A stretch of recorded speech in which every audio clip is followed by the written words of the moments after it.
आज यहां पर इस प्लेटफॉर्म पर कुछ ऐसा होने वाला है जो आज से पहले यहां पर पहले कभी नहीं हुआ है।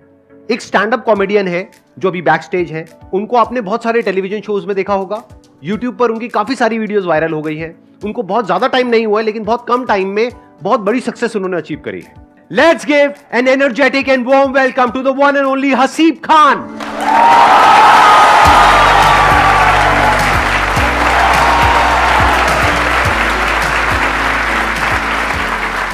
तो आज का दिन हसीब आपका है। यहां पर आप अपना परफॉर्म करिए, जो भी आप करना चाहते हैं। मैं वहां पर ऑडियंस में बैठूंगा। उसके बाद में हम लोग यहां पर बैठेंगे और डिस्कशन करेंगे कि ये जो आप करते हो किस तरीके से करते हो, क्योंकि एक बहुत बड़ी आर्ट है, ये हर एक में नहीं होती है क्वालिटी। अब ये स्टेज आपका है। Let's give a big hand for him.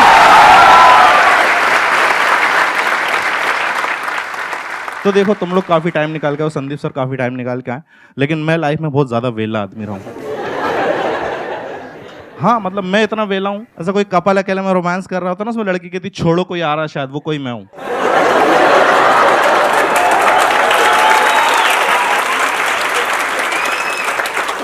तुमने कहावत सुनी, जंगल में मोर नाचा किसने देखा? कितने लोग मिडिल क्लास फैमिली बैकग्राउंड से? अच्छी बात है, तुम लोगों को पता है that you are from middle class. दिक्कत उनके साथ आती है जिनको नहीं पता होता। हाँ यार, बहुत से लोगों को नहीं, जैसे मेरे को मेरा खानदान समझ में नहीं आ रहा कि ये कौन लोग हैं जो भूखे भी नहीं मर रहे हैं और स्प्लेंडर भी नहीं खरीद पा रहे हैं।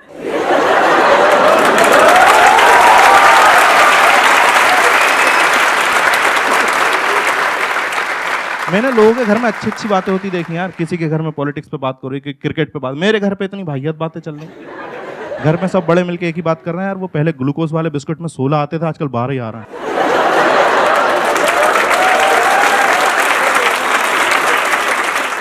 और पता है लॉजिक है, जब 16 बिस्किट आते थे तो उसमें हम 8 लोग थे घर में, उसे 2-2 बांट के खाते थे। उसने 14 कर दी, हमने बहन की शादी करा दी।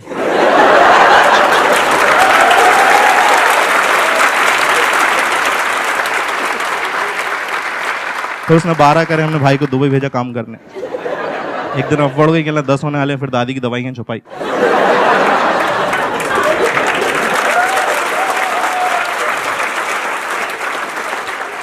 यार दादी बहुत याद आती सच में।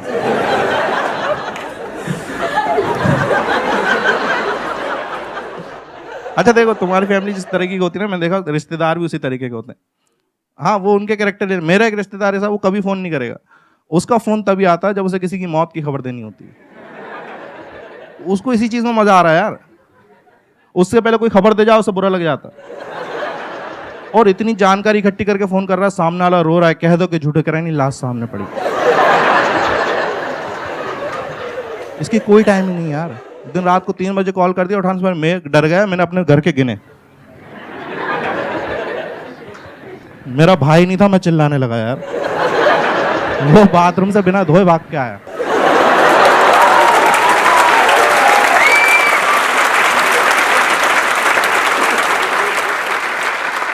इसी से पता चल जाता है घर वाले किस तरह से ट्रीट कर रहे हैं, कि किस बैकग्राउंड से। जैसे तुमने देखा कि आजकल के बच्चे जब रोते हैं ना, तो उनके लिए खिलौने आ गए, जब रिमोट कंट्रोल कार। मेरे घर पे पता नहीं, उनका लॉजिक ही अलग। मैं रो रहा हूँ, मम्मी पता क्या कर रही, किचन में गई, कटोरी उठाई, जमीन पे मेरे सामने ऐसे दिखा घुमा दी।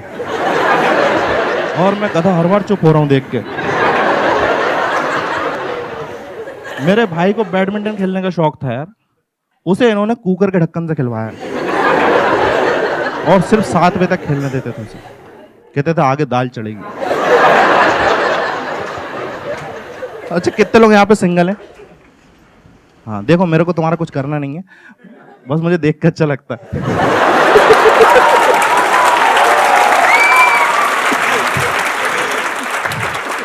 क्या मैं कुछ लोगों से तो आगे हूं। वैसे ऐसा नहीं, अगर तुम लोग सिंगल, मैं तुम्हें थोड़ा सा मोटिवेट करना चाहूंगा। Have a close look at my face. और 2014 में मेरी भी बंदी थी।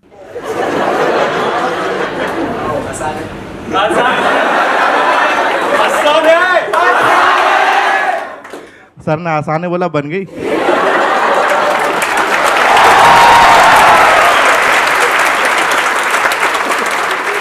वो तब बनी थी। और पता है कि वो बंदी बनती ना, और कई बार क्या होता है, जब आप मार्केट में निकलता ना एज ए कपल, तो कुछ कपल लोगों को राशि नहीं आते। मेरा दोस्त है, वो अपनी बंदी के साथ ऐसे, उसका वेट है 120 kg, उसने बंदी बना रखी 35 kg की। और मेरे को जलाने के लिए इसे गोद में उसको बिठा के फोटो खिंचा के दिखाता कैसे लग रहा है। मैंने कहा e⁻x लग रहे हो।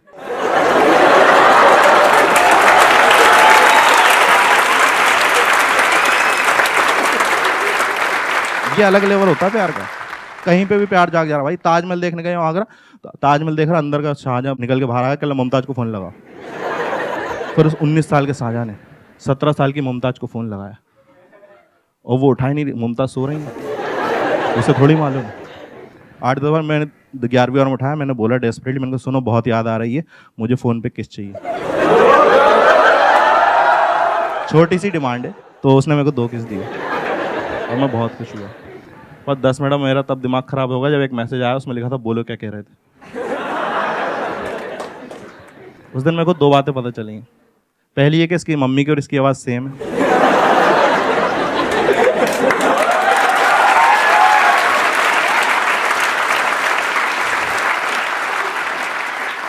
और दूसरी है कि इनका खानदान कुछ ठीक नहीं है।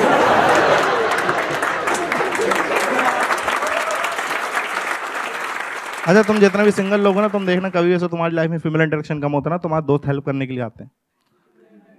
मतलब उनका कोई ऐसा तुम्हारी गर्लफ्रेंड नहीं बनाना चाहते, बस ऐसी दिखाते हैं मदद कर रहे हैं तुम्हारी, और अजीब अजीब सलाह देंगे। खास तौर पे अगर तुम बिलो एवरेज शक्ल के हो तो तुम्हें सच बताना सलाह जरूर मिलेगी कि लड़कियां ना शक्ल नहीं दिल देखती हैं। और फिर तुम्हें 2-3 महीने अच्छा भी लगता है कि सही बात है, लड़कियां दिल देखती होंगी। फिर समझ में आता है दिल दिखता है किसका है।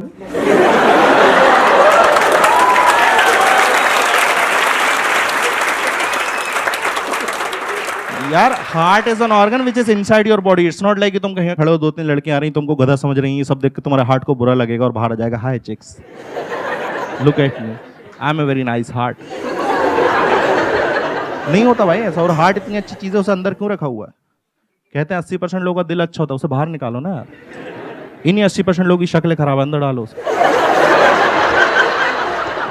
और मैं दिल की बात कर रहा हूँ, तुम सब गधे लोग ये वाला शेप सोच रहे होगे। क्या है भाई ये हार्ट का शेप होता ही नहीं है। रियल हार्ट का शेप सोच लो तो प्यार नहीं आता अंदर से। इतना घटिया लगता है ना वो लगता है शादी में लगे जनरेटर की तरह।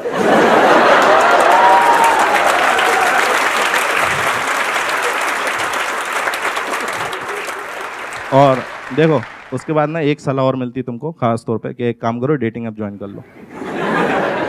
ये और मैंने देखा इतना सिंगल लड़के, कहीं कोई जमाने में इज्जत नहीं मिल रही, डेटिंग ऐप पे आती औकात जाएंगे भूल, तो फिल्टर डाल देते लड़की चाहिए 18 से 22 साल।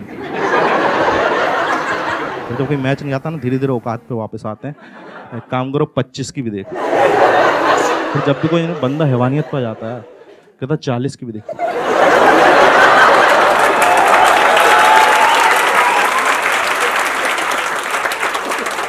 और मेरे इतने नखरी नहीं भाई, मैं डेटिंग ऐप पे सीधा से लिखता हूँ लड़की चाहिए वो भी जिंदा।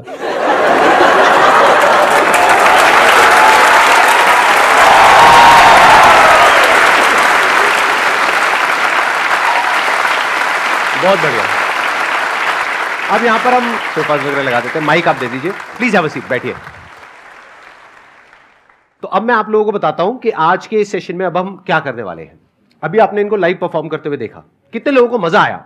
ऑनेस्टली कितने लोगों को बहुत मजा आया? मैंने जब कॉमेडी शुरू करी थी ना, तो मैंने क्या, वैसे संदीप सर का बहुत हाथ रहा काफ़ी चीज़ों में।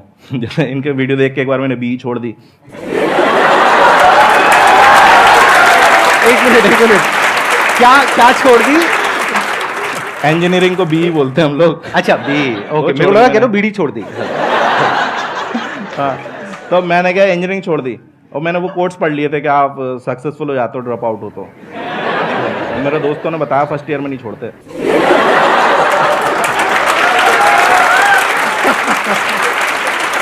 अच्छा आप कॉलेज ड्रॉप आउट हो? हाँ, मैं दो कॉलेज से निकला हूँ मैं फर्स्ट निकला था ना, फर्स्ट कॉलेज से, तो मैं इसलिए निकला मेरे को कोई गवर्नमेंट कॉलेज लेंगे। अब पता चल रहा है कि मिल तो गया है लेकिन अब समझ में नहीं आ रहा, वहाँ कुछ निकल ही नहीं रहा, कुछ समझ में नहीं आ रहा, तो थर्ड ईयर में वहाँ से भी छोड़ दी। और ऐसा नहीं, मैंने सबसे मतलब पूरे 3 साल के कॉलेज में एक सबसे अच्छा काम करा था, कॉलेज की वेबसाइट बना दी थी मैंने। वो दिक्कत ये थी उन्होंने कहा नहीं था बनाने को।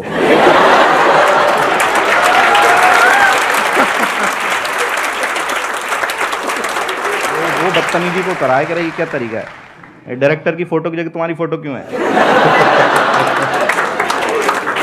ये क्या डायरेक्टर मैसेज में वाहियात बातें लिखी हुई है कि don't study too hard, just fall for rich girls and money will come from their father's bank account.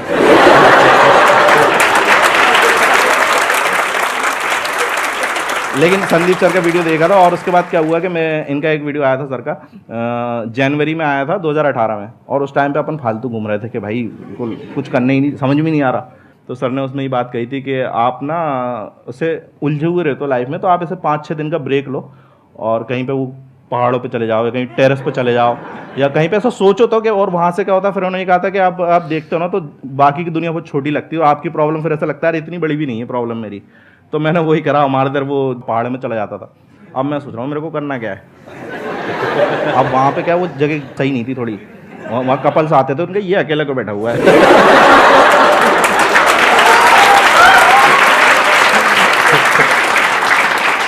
और मैं अपना सोच रहा हूँ मुझे करना क्या है। फिर मेरे को ध्यान आया, मेरे को नहीं आया, मेरे को ना स्टेज पे चढ़ के माइक पे कुछ भी बोलने में मज़ा आता है, लेकिन आप स्टेज से रिलेटेड, माइक से रिलेटेड बहुत सारी चीज़ें होती हैं, गाना भी गा सकते हो आप, कुछ भी कर सकते हो। फिर मेरे को ये लगा नहीं, वो फील भी चाहिए कि मैं कोई बात करता हूँ ना, कोई हंसता है तो मज़ा आता है कि नहीं मैंने हंसाया इस बंदे को। तो ये दोनों से कनेक्शन हो रहा था स्टैंड अप कॉमेडी का। और फिर मेरा ये था कि जब मैं अच्छा करने लगा ना स्टैंड अप कॉमेडी में, तो मेरे को शुरू में पता चल जाता आपको जनता के रिएक्शन से। 5-6 महीने में मेरे को पता लगने लगा था कि मैं ये ऑडियंस में इससे ज़्यादा ऑडियंस में अच्छा करने लगा था। और जब लोग आके बोलते हैं ना कि भाई तेरे ये जोक बहुत मस्त था, मज़ा आया भाई, तू करते रहे, तो वो उससे किक मिलती कि हाँ यार आगे करना है। तो मेरे को फिर ये था कि मैंने कहा यार ये चीज़ की स्टार्टिंग सर के वीडियो से हुई थी, तो एक बार इनको थैंक यू बोलना है। तो उसमें फिर ये भी था कि सर का ये रहता है कि मुझसे कोई मिल तो सकता नहीं चाह के। तो मैंने कहा यार अब देखते हैं कभी, पर कभी मिलना होगा तो मेरे को थैंक यू बोलना था सर। आपको उस वीडियो से सच बताऊँ मेरा बहुत फ़ायदा हुआ है। वो वीडियो मैंने देखा था और उसके बाद से मैं स्टैंड अप कॉमेडी में तो आ गया, और मेरे हिसाब से मैं ठीक ठाक कर रहा हूँ, बहुत अच्छा कर रहे हैं। वो होता है ना कि कई बार आपको किक मिलती है, आपको बहुत जगह से ऐसे फटकार मिलती है ना, तो अब मैं क्या था फालतू था, तो फालतू में आदमी प्यार में पड़ ही जाता है। हाँ, तो एक हमारे मोहल्ले में एक बंदी थी, मैं उस पर ट्राई मार रहा था, तो उसने भाई साहब रिजेक्ट कर दिया, और उसने ये बोल दिया कि यार तुम्हारे में और मेरे में ना ज़मीन आसमान का फ़र्क है, ऐसा बोल के रिजेक्ट कर दिया। तो मैंने फिर एक वो मिला, गुस्सा आया, और प्लस सर का वीडियो देखा, वो दोनों का कॉम्बिनेशन इतना बड़ा कि फ़र्क तो रहने दिया, ज़मीन आसमान बदल दिया अपन ने। क्या बात है।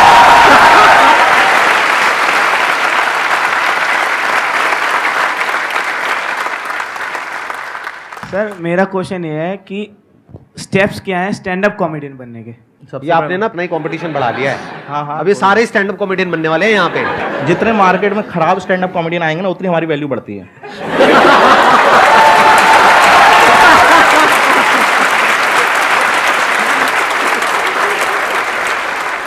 वो एक मीम है ना, गजब बेइज्जती है। अगर मैं आपके कंपटीशन में स्टैंड अप कॉमेडी में आना चाहूँ, हाँ तो आप क्या कहना चाहेंगे? सर आइए सर, और हमें मज़ा आएगा, क्योंकि मुझे पता है स्टैंड अप कॉमेडी की रियलिटी। और सबसे अच्छा मज़ा पता है, तो लोग मेरे जोक्स पे हंसेंगे, मुझ पे हंसेंगे अगर मैं आ गया तो? मैं बता रहा हूँ, सबसे अच्छा है कि स्टैंड अप कॉमेडियन को मज़ा कब आता है, जब दूसरा स्टैंड अप कॉमेडियन खराब करता है। भाई क्या हंसी आती है, उसके चेहरे पे मौत फैली हुई है कि कोई हंस नहीं रहा, और हमें लगा रहा है ये देखो अब आएगा मजा, और इतने खुश। मतलब कोई कॉमेडियन अगर उसको हम लोग बॉम्ब होना कहते हैं, अगर उसके जोक्स नहीं चल रहा है, तो कोई बंदा बॉम्ब हो रहा है ना, तो उससे ज़्यादा मज़ा कहीं नहीं है।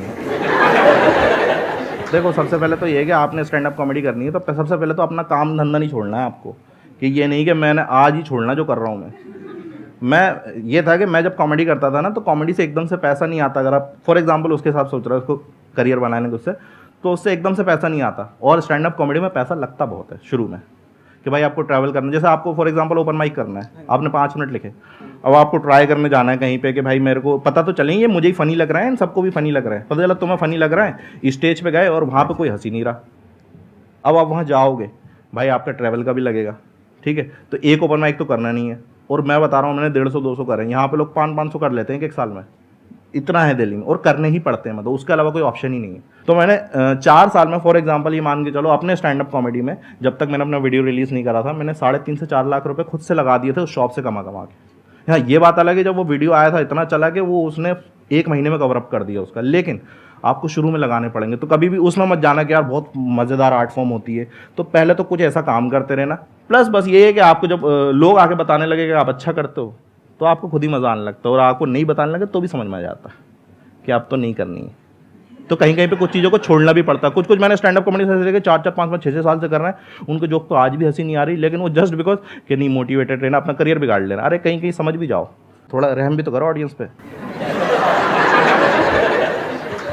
मेरे से एक बंदा बहुत पूछता था कि भाई कॉमेडी करनी, मैं उसको समझा रहा हूँ और वो समझ ही नहीं रहा। मैं कह रहा हूँ ऐसा ऐसा कर ले, कह रहे ये तो पता है मेरे को, आप तो ये बताओ। फिर दूसरा ये तो पता, और वो 6-3 महीना उसको ऐसा समझाया ना कि वो कॉमेडी छोड़ के केक बनाता है आजकल।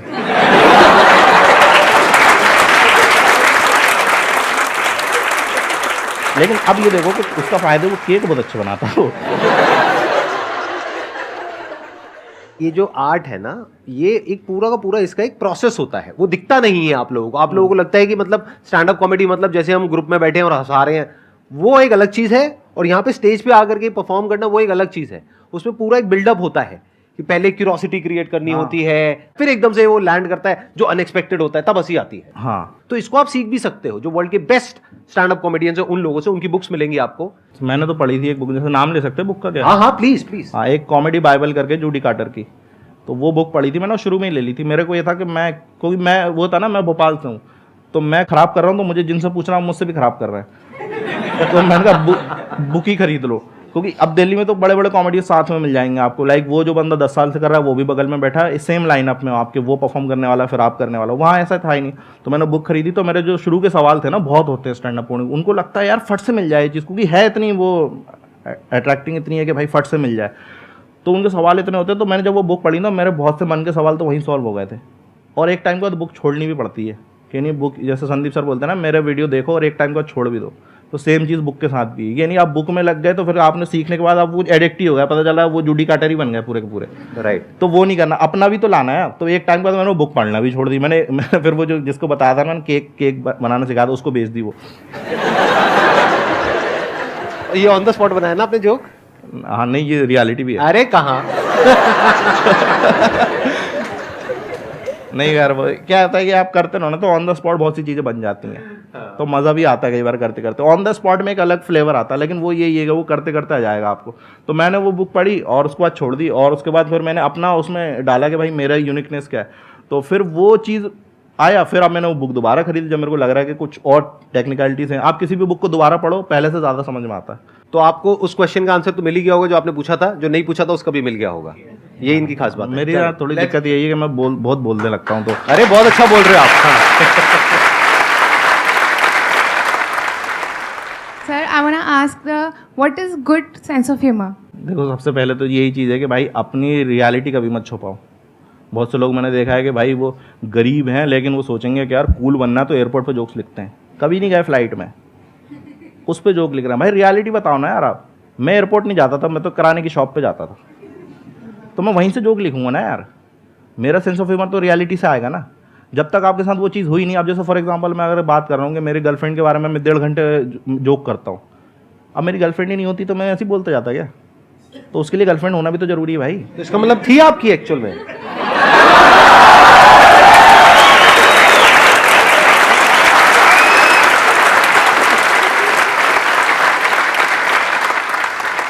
कहाँ थे अपन? हाँ, तो वो वही। हाँ, तो जो उसके साथ हरकत हुई ना, अब उसके साथ जैसे घूम रहा है बंदी के साथ ऐसे ही होता है। आप घूमने जा रहे हो तो अजीब अजीब हरकत। अब क्योंकि मेरे साथ वही है, मेरे जब भी मैं इतना डिमोटिवेट हो जाता था, मेरे को पता था, मेरे को ऐसा लगने लगा था एक टाइम के बाद कि प्रपोज का मतलब ना ही होता है। और मैं तैयार रहता था उसके लिए कि ना होगी तो क्या करना है। संदीप महेश्वरी की वीडियो देखने हैं।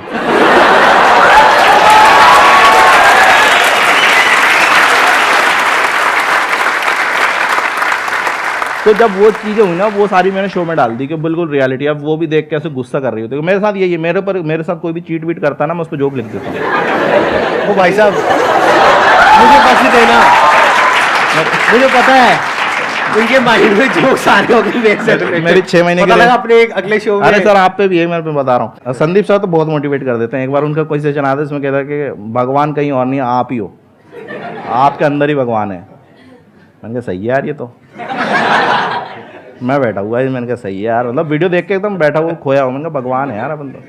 फिर पापा ने बोला वो बोतलें भर के रखनी है। मेरे अंदर से वही आऊँगा, वत्स तुम्हें पता भी है।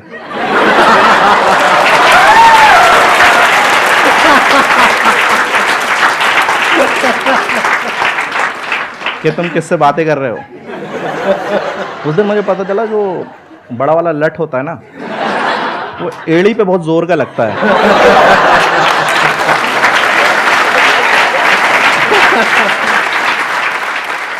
Thank you so much Haseeb for coming, it means a lot to me and to everybody in the audience. हम सबको आपसे बहुत कुछ सीखने को मिला और मजा तो आया ही आया। मजा आया नहीं आया? यस और नो? तो आगे भी ऐसे ही मजा आता रहेगा, अलग अलग गेस्ट आएंगे यहाँ पर। मेरे को ऐसे मिलके थैंक यू बोलना था, मेरे को ये नहीं पता था मैं गेस्ट ही आ जाऊंगा, तो मेरे को बहुत अच्छा लग रहा है। Thank you so